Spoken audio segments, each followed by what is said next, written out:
রফিক বিষয় আলোচনা করছে, এটা নিয়ে আমি আলোচনা করতে চাচ্ছি না। আর এটা আমার সভাপতি ভাষণ না, আমি ওই জিনিসটা পড়বো বলে, যেটা প্রাসঙ্গিক মনে করছি বলে এটা পড়বো। সেটা হচ্ছে যে কবিতার মাধ্যম শব্দ। কবিতার মধ্যে আমরা শব্দের আশ্চর্য সম্ভাবনা ও বিকাশ হতে দেখি। কবিতাও এ অর্থে শব্দ বা ভাষাগত বোধের বিশ্ব। কবিতার ভাষা সংবেদনশীল, অর্থের দিক থেকে সম্প্রসারণশীল, হৃদয়ের আবেগকে উদ্বুদ্ধ করে। আবেগ বা মনোভাবকে জাগ্রত করবার যে ক্ষমতা ভাষা আয়ত্তগত, সেই ক্ষমতাতেই ভাষা কাব্য ভাষা হয়, যাকে ল্যাটিনে বলা হয় ভক্স পোয়েটিকা।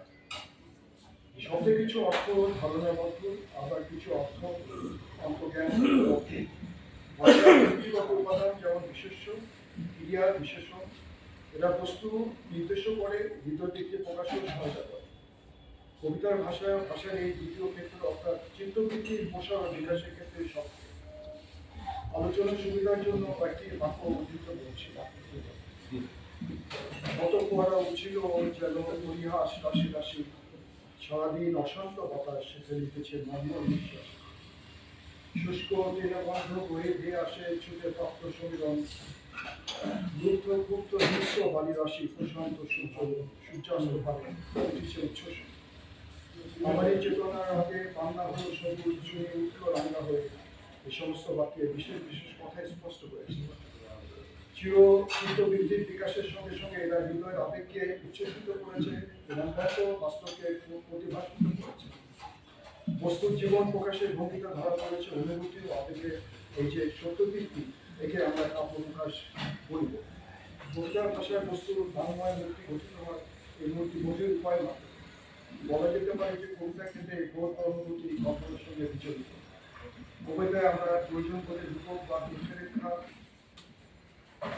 ব্যবহার করে থাকি। এই প্রয়োজন হচ্ছে বস্তুকে ভাষায় জীবন্ত ও বাস্তব করে তোলা।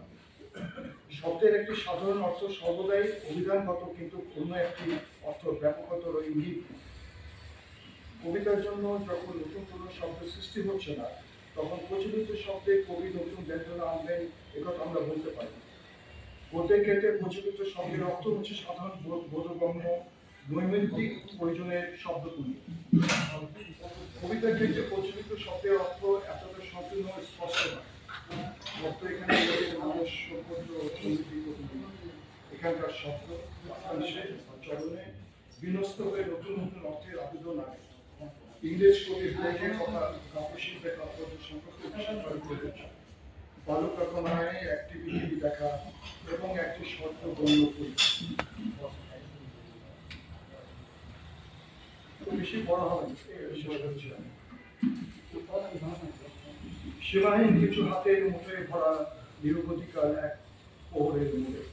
To see a world in a grain of sand and the heaven in a wildflower, hold infinity in the palm of your hand and eternity in our বোধকে সমসাময়িক হতে হয় এবং এই সময়গতার মধ্যেই তাকে বিশিষ্ট হতে হয়।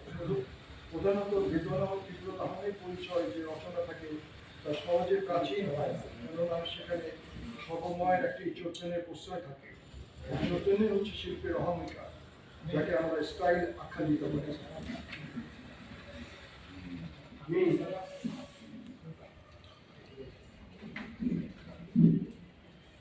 প্রেমের কথা বলতে যে কবিরা যে ভাষা ব্যবহার করেন, সে ভাষা জাগর স্বপ্নের ভাষা, আপন অস্তিত্বকে নিঃশেষ করবার ভাষা।